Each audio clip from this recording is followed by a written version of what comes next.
Another blog. তো আজকে এই যে সকালবেলা এখন মেয়েকে স্কুল দিয়ে ফিরছি। তো ওকে স্কুলে দিয়ে সকালবেলা অনেক তাড়াহুড়ো ছিল, তো সেই কারণে একদম সকাল থেকে ব্লগটা স্টার্ট করতে পারিনি। এখন প্রায় 8:30 হয়তো বাজেনি। স্কুলে দিয়ে এখন বাড়ির পথে যাচ্ছি। চলো আজকের দিনটা তাহলে শুরু করা যাক। তো মেয়েকে দিয়ে এসে স্কুল থেকে একটু বসে চা খেয়ে তারপরে চলে গিয়েছিলাম বাজারে, কারণ আজকে একদমই সবজি ছিল না। তো অনেক সবজি আর যা যা প্রয়োজনীয় জিনিস সেগুলো নিয়ে এসেছি। আর শীতকালে বাজার সত্যি খুব ভালো লাগে করতে, কারণ শীতকালে বাজারে অনেক রকম সবজি মাছ সমস্ত কিছুই পাওয়া যায়। তো এই যে চাউমিনের প্যাকেট এনেছি, মেয়ে বলেছে যে আগামীকাল টিফিনে সে চাউমিন নিয়ে যাবে, তো সেই কারণে চাউমিন এনে রাখলাম। আর এই যে দুধের প্যাকেট, আর এই লটি চকোপাই, ওটা খেতেও খুব ভালোবাসে, তো টিফিনে ওটা দিয়ে দিই। ওটা আর ফ্রেশ কিছু গাজরগুলো দেখে আমার সত্যি এত ভালো লেগেছিল, তো গাজর নিয়ে এসেছি, ক্যাপসিকাম, যেহেতু চাউমিন করব তো এগুলো ওর মধ্যে দিয়ে দেবো। আর এনেছি হচ্ছে একটা ফুলকপি।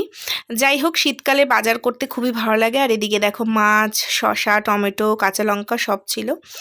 তারপরে বসে গিয়েছিলাম খেতে, আর খিদে পেয়ে গেছিলো, কারণ সকাল থেকে আর কিছু খাওয়া হয়নি। তো গতকালের রাতের একটু খিচুড়ি ছিল, তো মা দেখো খাইয়ে দিচ্ছে খিচুড়ি।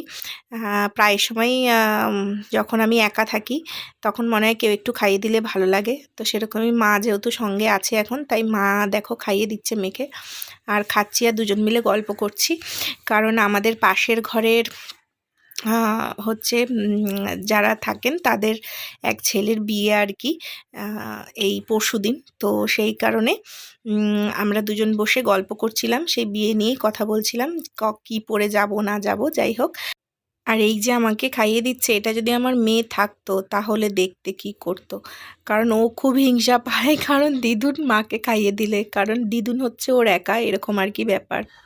তো মেয়েকে স্কুল দিয়ে বাজার টাজার করে সকালে টিফিন খেয়ে এখন যেটা করব সেটা হচ্ছে এই যে ফ্রিজটা অনেকদিন পরিষ্কার করা হয় না, ফ্রিজটাকে পরিষ্কার করব। আর অনেক বরফ জমে গেছিলো, তো কালকে সারাদিন ফ্রিজটাকে বন্ধ করে রাখার পর রাত্রিবেলা গিয়ে, রাত্রিবেলাও ঠিক মানে রাত্রিবেলাও অনেক বরফ ছিল, আজকে সকালবেলা বরফ ফেলে দেওয়া হয়েছে। এবার হচ্ছে এই যে ফ্রিজের ভিতরটা পরিষ্কার করব, কারণ অনেক দিন পরিষ্কার করা হয় না। তো আমি এখন হয়তো প্রপারভাবে ভ্লগগুলো তোমাদের সামনে শ্যুট করে উঠতে পারছি না, তো যেটুকু পারছি সেটুকু চেষ্টা করছি তোমাদের সঙ্গে শেয়ার করার। আর আগামী দিনে অবশ্যই আমি চেষ্টা করব সুন্দরভাবে তোমাদের সামনে ব্লগটা তুলে ধরার। তো তোমরা সবাই পাশে থেকো, এটাই চাইবো। তো যাই হোক, এবার তো ফ্রিজটা পরিষ্কার করতে বসে পড়েছি। আর সত্যি কথা বলতে সারাদিন সংসারে কাজ করতে করতে দিনটা কিভাবে কেটে যায় বুঝতেও পারি না। তাই এক এক সময় ভাবি একটু নিজের জন্য সময় দেব, কিন্তু সেটা আর হয়ে ওঠে না। আমাদের প্রত্যেকটা মেয়েরই জীবনে সাংসারিক মানে সংসারের সমস্ত কাজ করতে করতে নিজের জন্য সময়টা হয়তো বার করা হয় না। আর আমার ক্ষেত্রেও তা অন্যথা নয়, কারণ আমিও কাজ করতে করতে সত্যিই নিজের যত্ন করতে পারি না। তাই সবাই বলে যে নিজের প্রতি আমি কোনো যত্ন নিই না, তো দেখি চেষ্টা করব যাতে যত্ন করতে পারি নিজের উপর। তো সমস্ত কাজবাজ সেরে এখন যাচ্ছি মেয়েকে নিয়ে আসতে, স্কুল থেকে ছুটি হবে। তো যাই হোক, মেয়েকে নিয়ে স্কুল থেকে তো চলে এসেছি।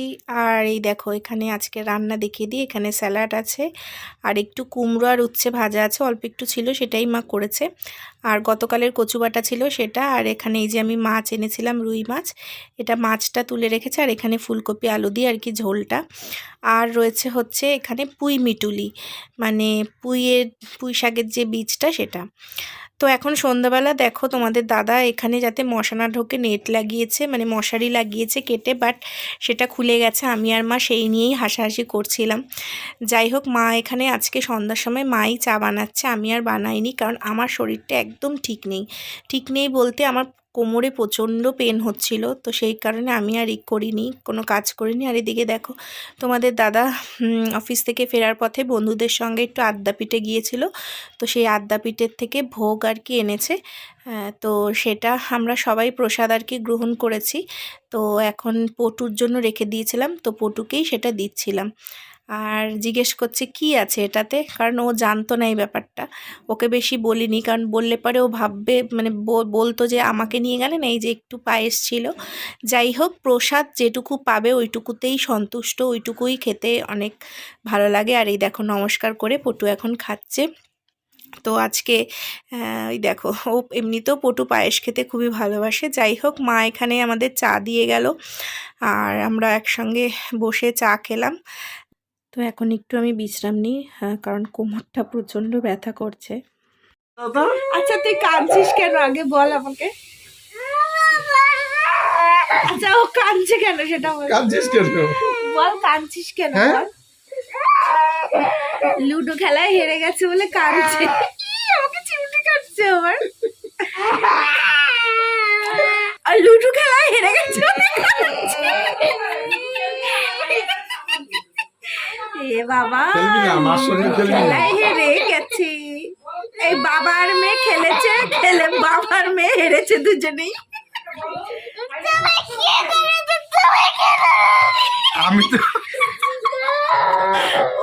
আমি তো তোকে বাঁচিয়ে দিলাম। হেভি হেভি খেলা বেশি, মানে খুব কাঁচা হারিসনি তো, পাকাই হয়ে গেছিল।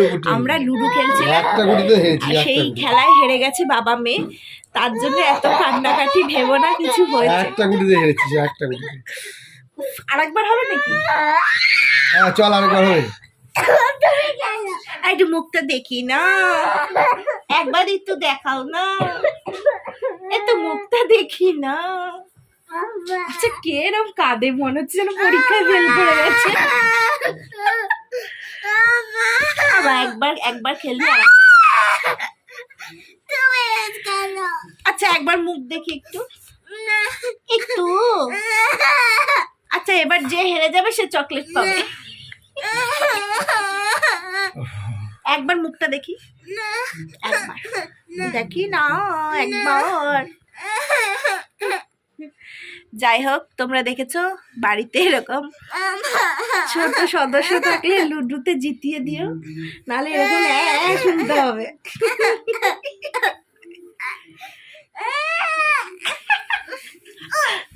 এই রেগে গেছে গো।